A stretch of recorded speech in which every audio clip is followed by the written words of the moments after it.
you to notice how the Bible describes this warning.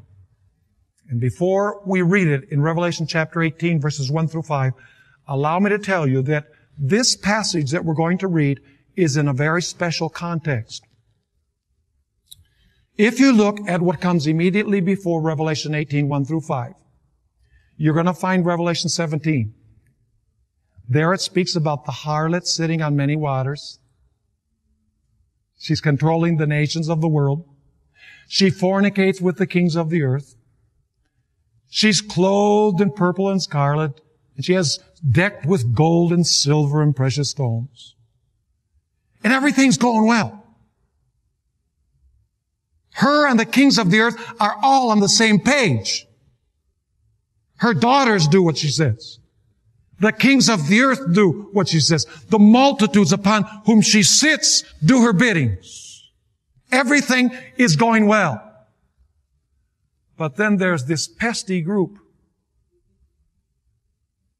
who are the fly in the ointment, the feather rufflers, who are actually saying that this system is fallen and that people need to come out from this system.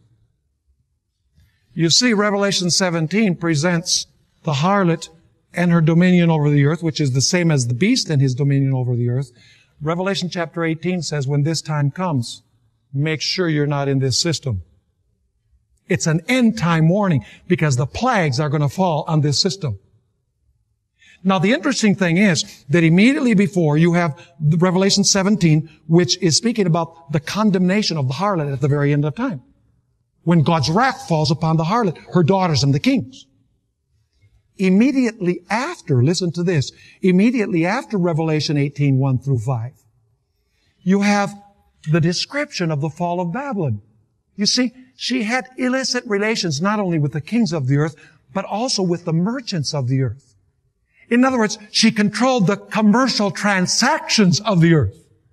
And you read those verses, and it speaks about the fall of Babylon from a commercial perspective. Revelation 17 speaks about the fall of Babylon from a religious and political perspective.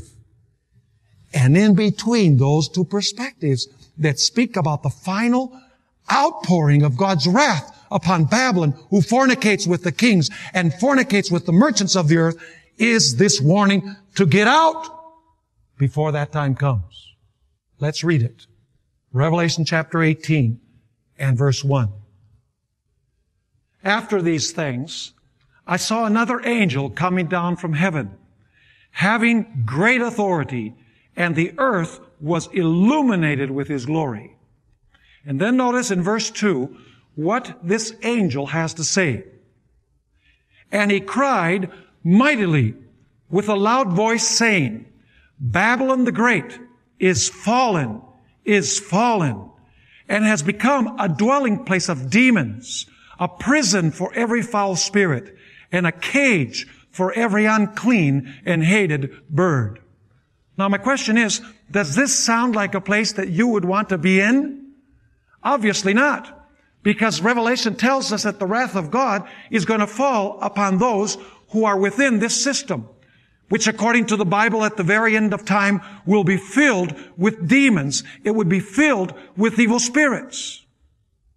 Now the question is, why will it be filled with evil spirits? Verse 3 explains the reason. For, that means because, for all the nations have drunk of the wine of the wrath of her fornication. And the kings of the earth have committed fornication with her. And the merchants of the earth have become rich through the abundance of her luxury.